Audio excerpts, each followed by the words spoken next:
আজকে নিয়ে আসলাম new video. Hello everyone, আসসালামু আলাইকুম। নিউ ভিডিও নিয়ে আসলাম।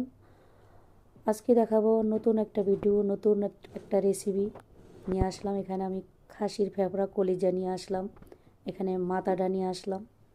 আজকে নতুন রেসিপি দেখাবো। তো মাথাটাকে ভালো করে পুড়ে সুন্দর করে ধুয়ে নিয়েছি, এখন আমি কেটে কুটে নিলাম। এখানে আমি কলিজাটা ফেফড়াটা আমি সিদ্ধ করে নিয়েছি, এখন কেটে নিব। তো কেটে ধুয়ে নিয়েছি, অনেকগুলো মাংস হয়েছে, 1.5 কেজি। এখন কুটে নিলাম ভালো করে, কেটে কুটে পরিষ্কার করে ধুয়ে নিছি। সবগুলো এখন রান্না করব। তো চলেন শুরু করা যাক। তো আমি চুলায় পরিমাণ মতো তেল দিয়েছি, এখানে 250 গ্রামের মতন পেঁয়াজ দিয়েছি, তেজপাতা দিয়েছি, ভালো করে ভেজে নিব। ভেজে নেওয়া প্রায় অর্ধেক ভেজে নিয়েছি। দিয়ে দিলাম একটা টমেটো ছিল, একটাই দিলাম। এখানে 3 চামচ, ছোটো চামচের 3 চামচ আমি দিয়ে দিলাম আদা রসুনের পেস্ট, দিয়ে একটু ভেজে নিব। দিয়ে দিলাম স্বাদ মতন লবণ, দিয়ে দিলাম 1 চামচ থেকে একটু বেশি হলুদের গুঁড়া, সজের গুঁড়া, দিয়ে দিলাম 1 চামচ হলো মরিচের গুঁড়া, দিয়ে একটু ভাজা ভাজা করে নিচ্ছি। দিয়ে দিলাম পেঁয়াজ ব্লেন্ডার করা, দিয়ে দিলাম কাঁচামরিচ ব্লেন্ডার করা, দিয়ে দিলাম।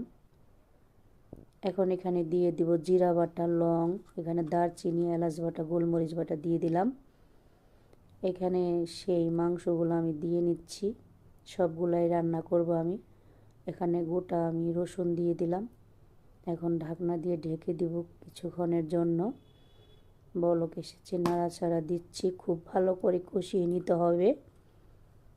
যেহেতু এটা খাসির মাংস, একটু ভালো করে কষিয়ে নিতে হবে, পরিমাণ বেশি করে রসুন দিতে হবে। তো আমি গোটা কাঁচামরিচ দিয়ে দিলাম। তো ভালো করে কষিয়ে নিতে হবে, কষিয়ে নিচ্ছি ভালো করে। আবার ফিরে আসলাম কিছুক্ষণ পরে। এখন আমি পরিমাণ মতো ঝোল দিয়ে নিচ্ছি, যেহেতু ভালো করে ভাজা ভাজা করে কষিয়ে নিলাম। তো যারা আমাকে ইউটিউব চ্যানেল থেকে দেখছেন, আমার ইউটিউব চ্যানেলের নাম নাজমা রান্নাঘর, সেখানে যে অবশ্যই সাবস্ক্রাইব করে দিবেন, আমার পাশে থাকবেন অবশ্যই। ভিডিওটা ভালো লাগলে কমেন্টে জানাবেন। তো ফাইনাল লুকটা কেমন হলো অবশ্যই জানাবেন। আল্লাহ হাফেজ। জিরা বাটা দিয়ে দিলাম শেষে।